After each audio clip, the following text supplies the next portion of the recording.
Greetings and salutations, everybody. It's IXLJ, the OG from Cold TV, and welcome back to another episode of Back in the Day.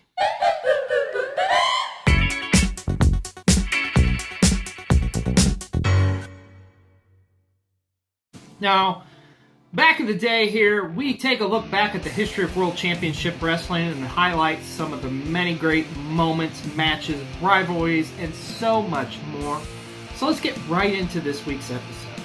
And to kick us off, we're going back in the timeline of WCW. Of course, we're getting into the start of May here, so we're going to go back to a very influential moment in World Championship Wrestling's history. Going all the way back to May 7th of 1989 to highlight the end of the trilogy of matches between Nature Boy Ric Flair and Ricky the Dragon Steamboat for the World Heavyweight Championship. More often than not, the trilogy from 1989 is often referred to as the best trilogy in professional wrestling history. Of course, this kicked off at the Chi-Town Rumble in 1989 of that year, where Ricky Steamboat won his first ever World Heavyweight Championship. Then they had a tremendous 2 out of 3 falls match at the Clash of Champions in New Orleans. But the culmination in 1989 would come to the Wrestle War, the Music City Showdown in Nashville, Tennessee. Now, Steamboat had previously beaten Ric Flair at the Chi-Town Rumble to win the World Heavyweight Championship, and had a very controversial win over the Nature Boy at the Clash of Champions in New Orleans, where he won a 2 out of 3 falls match. Of course, the deciding fall, well, Ric Flair's foot actually was on the rope, but the referee didn't see it. However, Ricky Steamboat won the matchup. Due to that result, it was announced that the two would have a third and final matchup at Wrestle War 89. And these guys literally faced each other thousands upon thousands of times throughout the year, but it's amazing that the 1989 trilogy is what everybody gravitates towards. And this matchup specifically as the best Ric Flair-Ricky Steamboat match. Now, I think Ric Flair and Steamboat themselves would tell you this probably they don't think this is their best matchup. But man, this is an all-time classic. It goes over 30 minutes. Just the back and forth between these two. You had judges at ringside in case it went to a 60-minute draw. I mean, the in-ring psychology of this matchup's second to none, with Flair working over the leg throughout the match while Steamboat works the back for Steamboat's crossface chicken wing finisher. And the finish of this matchup was great too. Steamboat dives off the top rope, Ric Flair reverses, ends up getting the pinfall, and thus becoming the World Heavyweight Champion yet again. And the thing is, these guys are just so damn good, they called it in the ring. They didn't go over everything beforehand. It was just like, let's get out there and just do what we do best, and that's wrestle. And I will say, Ric Flair's had a plethora of great opponents over the years, and I think many times he'll tell you Steamboat is his best opponent. And I gotta agree. I mean, it's just like the chemistry between these two are off the hook. And like I say, this is arguably like one of the greatest World Heavyweight Championship matches of all time. And of course, we cannot forget the finish of this matchup, at the ending anyways, the aftermath, if you will, where one of the judges, Terry Funk, who at the time was retired, because that worked so well for the Funker over the years, that he came into the ring and challenged Ric Flair for the next shot at the World Heavyweight Championship. Flair dismissed this, but ultimately Funk went off, attacked Flair, and in something you really didn't see at the time, he pile-drived Ric Flair through a table, which if you look back on it in hindsight, this spot is like really one of the first true like table spots, at least on national television, in all of professional wrestling. And of course, Rick would go on to a phenomenal program with Terry Funk that year as well. And I think really, if you look back on the history of Ric Flair, 1989 may have been his best year, as these were two of his greatest rivalries, going from one great rivalry with Steamboat into the next one with Terry Funk. And who could forget that I Quit match later that year, the Clash of Champions in New York. But the Ric Flair versus Ricky Steamboat match from Wrestle War 1989 is our top story of the week here on Back in the Day. Now, for match of the week, let's fast forward a little bit to a year later, to the year 1990, and we're taking a look at the Halloween Havoc pay-per-view. Now, this pay-per-view is not really that great, but there is a classic tag team matchup on this card, and this show was riddled with tag team matches. I mean, you had some all-time great tag teams compete on this card. Everybody from the Fabulous Freebirds to Doom to Ric Flair and Arn Anderson to the Midnight Express. The list goes on and on. But the tag team matchup I want to highlight this week is for the United States Tag Team Championship with the Steiner brothers going up against the Nasty Boys.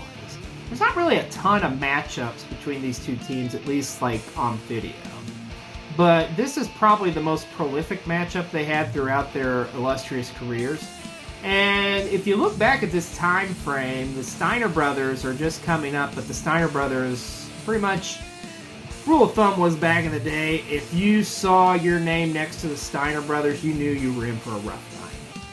But the Nasty Boys were equally just as, no pun intended, nasty. I mean, they were brawlers, they went in there, there was nothing really scientific about them, but man, the chemistry between the Nasties and the Steiner brothers was just great.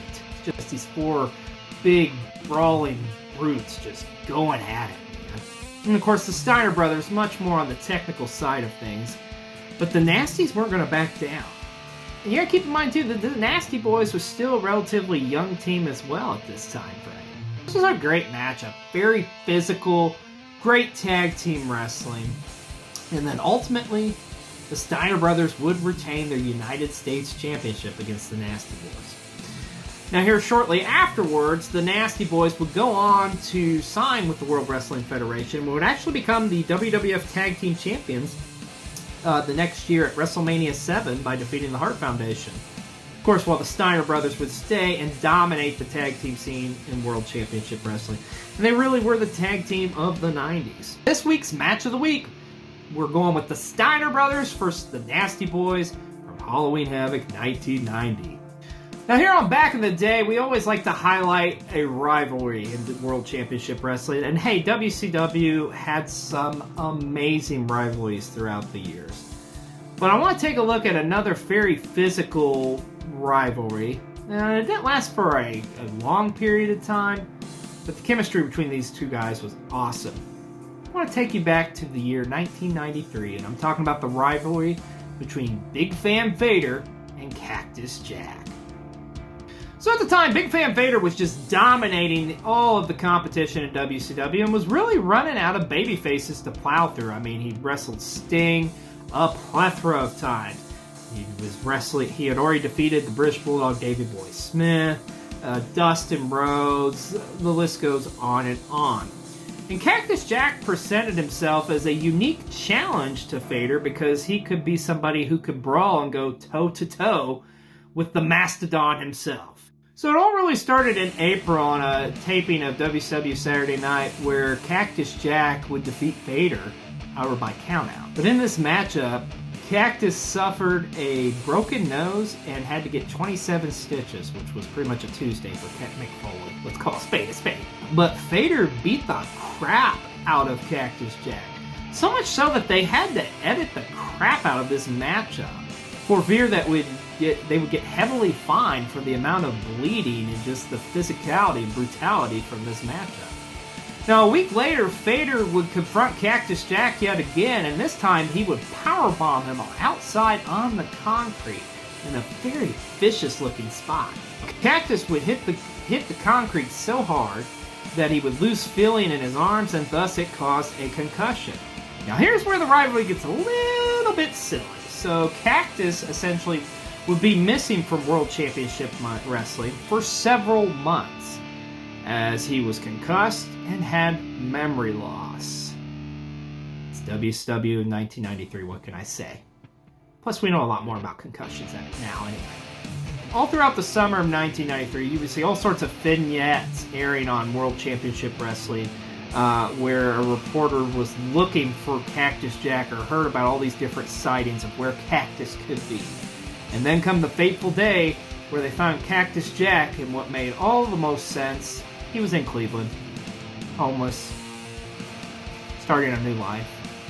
I'll never forget the promo too when like they bring Cactus's wife to him and he's just like, no, I don't have a wife. And it's just so crazy too seeing like a clean shaven Mick Foley, or at least like this is as clean shaven as we've seen Mick Foley. Now, originally these were supposed to be a little bit on the more serious sides of vignettes. However, the World Championship Wrestling decided, you know what, let's make it kind of more comedic. And thus, you have the Lost in Cleveland segments. Now, I will say this is like the first real like kind of big vignettes that Mick Foley had ever shot. And I personally think he took chicken shit and turned it into chicken salad. I mean, yes, it is a little absurd, but still, if you know and love the man himself, you respect his work and you respect what this was.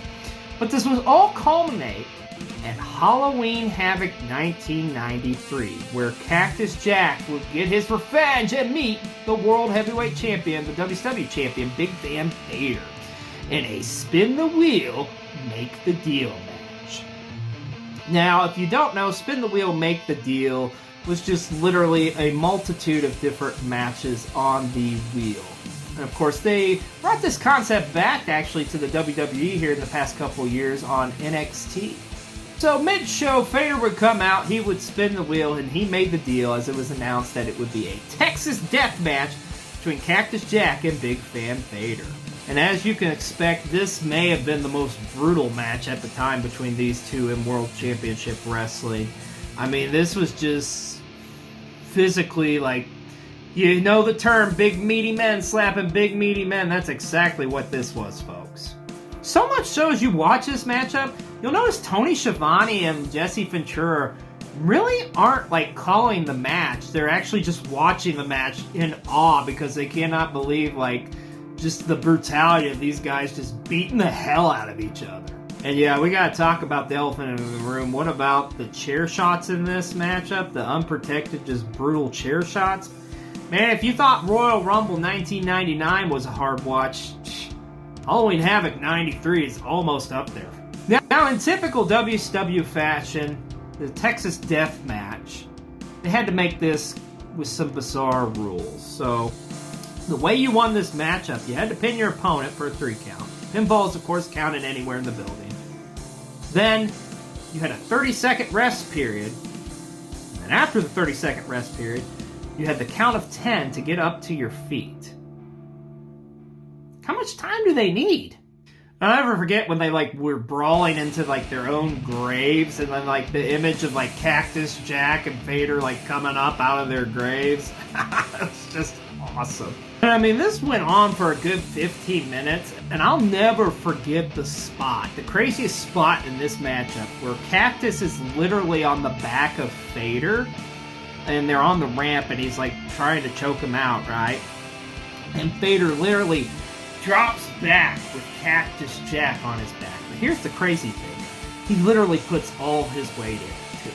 I mean, if you look, he literally kicks his legs out, and all of the 400 plus pounds of Vader lands on Cactus Jack, pretty much taking the life out of him. And if you read Mick Foley's book, Have a Nice Day, he talks about this incident. Now, the finish of this matchup is a little kind of wonky. It's they're both trying to get back to their feet after the pinfall, and Cactus is starting to get up, but then Harley Race comes in with a taser and tases his leg, and thus he cannot answer the 10 count, and thus Vader would retain his WCW Championship.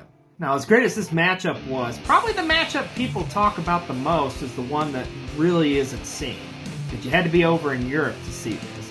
Of course, I'm talking about the infamous moment where Cactus Jack did get half of his ear ripped off in a matchup with Big Van Vader.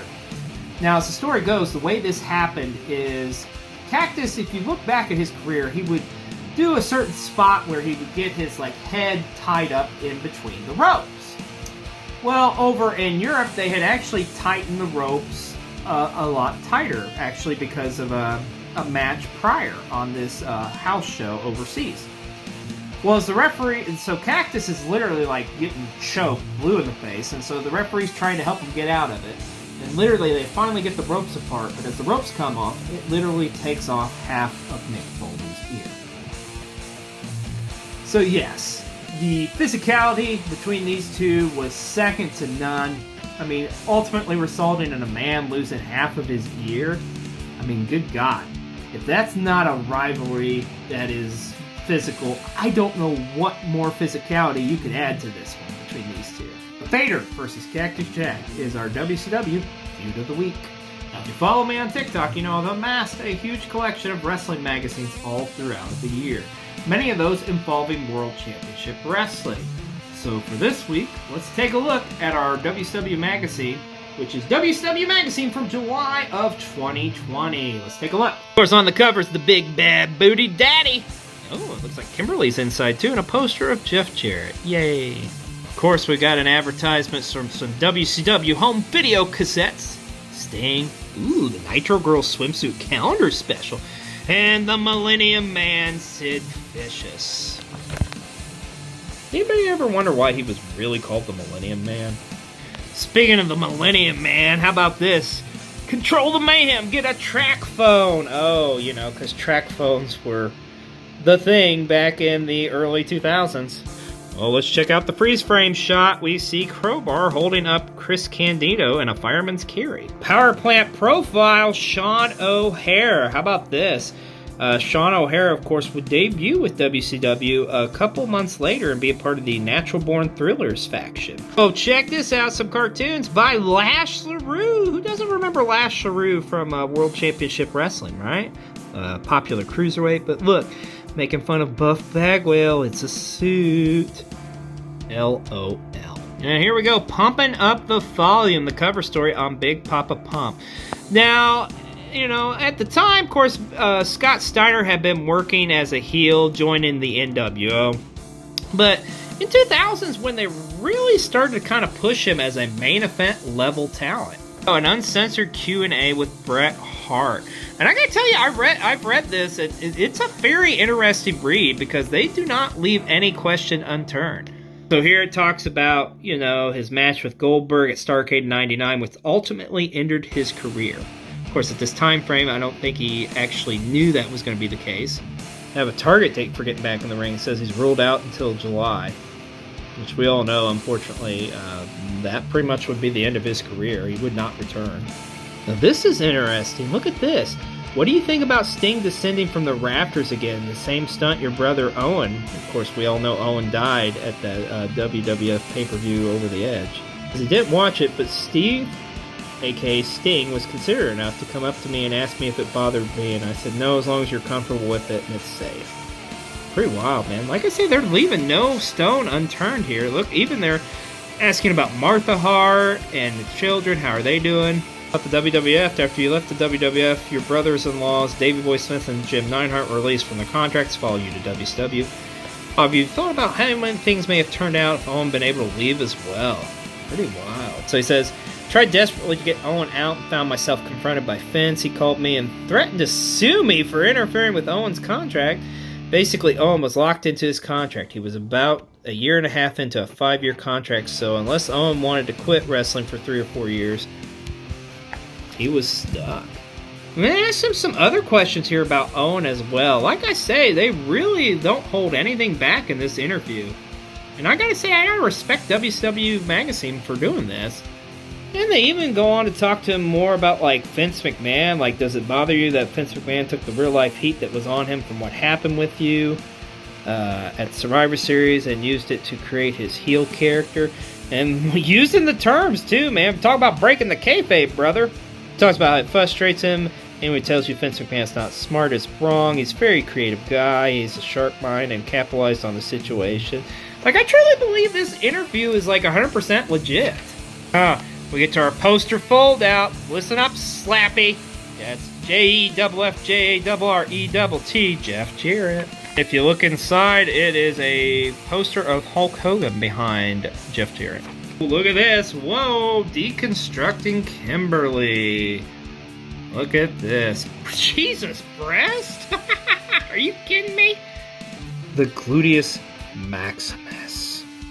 Here we got a story on Mike Awesome. Of course, Mike Awesome recently had signed with WCW at the time, joining World Championship Wrestling from ECW in a controversial manner. Matter of fact, he was still the ECW champion at the time. He showed up on Nitro and attacked Kevin Nash.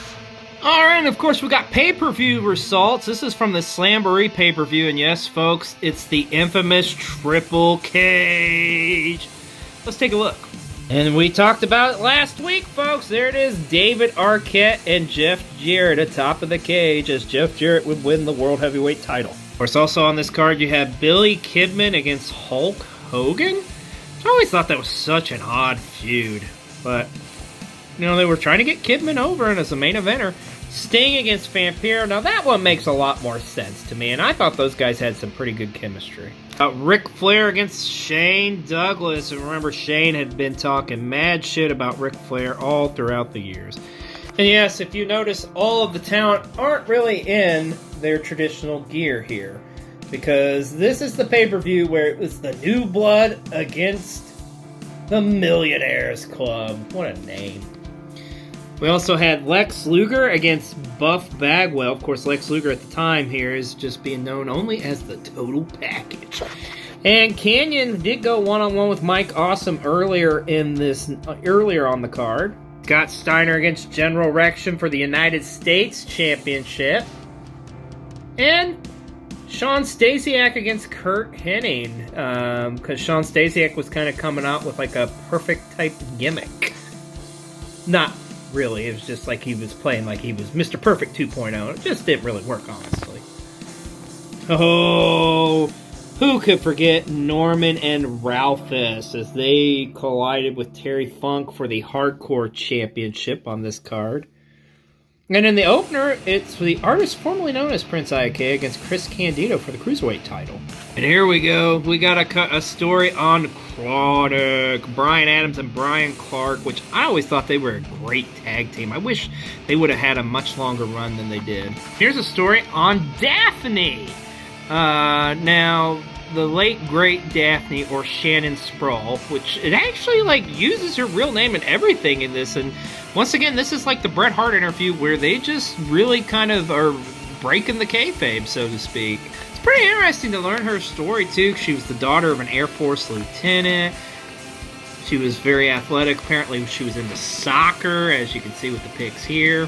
And interestingly enough, she actually is while working in WCW, she did play in not one, not two, but 3 different soccer leagues. And here's a story on Tony Schiavone. It's talking about his love for baseball and how he's a manager of a youth league baseball team. Some of that official WCW merch. Got some Goldberg stuff. You got the posters, the hats, the tank top. Of course, we got to have, who couldn't forget to that, Listen Up, Slapnuts, Jeff Jarrett shirt. We got some Vampiro merch. And yes, even the Harris brothers, Heavy D and Big Ron, had a shirt. Of course, some Nitro Girls merch. Who could forget Positively Page, the DDP book, a Norman Smiley football jersey. I need that in my life. Of course, we can't forget about all the WCW videos. And look, even back then, they were selling replica belts. It's like $150 for Kevin Nash replica belt, Goldberg, Sting, Hulk Hogan, Ric Flair. It's just pretty much the belt with their name on it. And hey, we still are advertising the hotline, baby. Remember, it's 1-900-909-9900. So WCW Magazine from July 2000 is our magazine of the week here on Back in the Day. And finally, we always like to take a look at some of the unique merchandise throughout the years of World Championship Wrestling. And today, we're going to talk about the WCW Gross Out figures. Remember these damn things? Machi. So these were released by Toy Biz in the late 90s. And in my opinion, I think they were kind of made to counteract WWF's Maximum Sweat figures, which was these over-the-top, extremely vascular, muscular action figures that, yes, if you put water in them, they would sweat, because that's what every kid wants, is some sweating action figures. To counter that, they put out the Gross Out action figures of World Championship Wrestling that featured wrestlers such as Sting, Hulk Hogan, Bret the Hitman Hart, Goldberg, and probably the most notorious out of the bunch, Sid Vicious. And each one of them would have some gross out feature, like Sting's face would come off. I think the craziest, though, is Sid. I mean, Sid's head, blowing off. I mean, Jesus, Sid, lay off the juice, brother. It's okay. You're good. But you gotta keep in mind, it's the 90s. Kids loved all sorts of like gross out shit, or at least that's what we were told to believe in. I mean, that's what was marketed to us, so yeah. So our WCW Gross Out action figures is our merch of the week. And hey, that's going to about wrap it up for us here on Back in the Day. And if you're not doing so already, go ahead and hit that like and subscribe button for World Championship Wreckage. Especially if you're a huge fan of WCW, because there is all sorts of content on this channel. And hey, if you like this channel, you should come check out Cole TV. Cole TV is the home of some of your favorite shows, such as Pro Wrestling 60 and Learning the Ropes. And speaking of Learning the Ropes will return on May the 7th with a brand new episode, live and in color, if you will, 7 p.m. Eastern Standard Time on Sunday night. And all this month on Learning the Ropes, we're going to be talking about factions. We're going to highlight some of the greatest factions throughout the history of professional wrestling. And boy, oh boy, we're kicking it off right, as we're going to be talking about the history of the Four Horsemen on our very first episode on May the 7th. Obviously, you're a WCW fan, so why don't you head on over Cole TV on May the 7th, 7 p.m. Eastern Standard Time for a brand new episode of Learning the Ropes Live. And we're going to talk about the history of the Four Horsemen. Arguably, not only one of the greatest factions in World Championship Wrestling, but one of the greatest factions in all of professional wrestling. And also, don't forget to check out a brand new episode of Pro Wrestling 60 that airs every Monday at 7 p.m. Eastern Standard Time. As well as check out some replays of all of our other popular shows like The Hunt, I'm Your Huckleberry, Chubb Life, Friday Night Movie Night, and some of our specials where we go check out all sorts of different wrestling shows. There's a little bit of something for everybody over on Cole TV. Well, that's going to wrap it up for this episode. And once again, I thank you all for checking out Back in the Day here on World Championship Wreckage. And hey, we'll see you next week here on Back in the Day.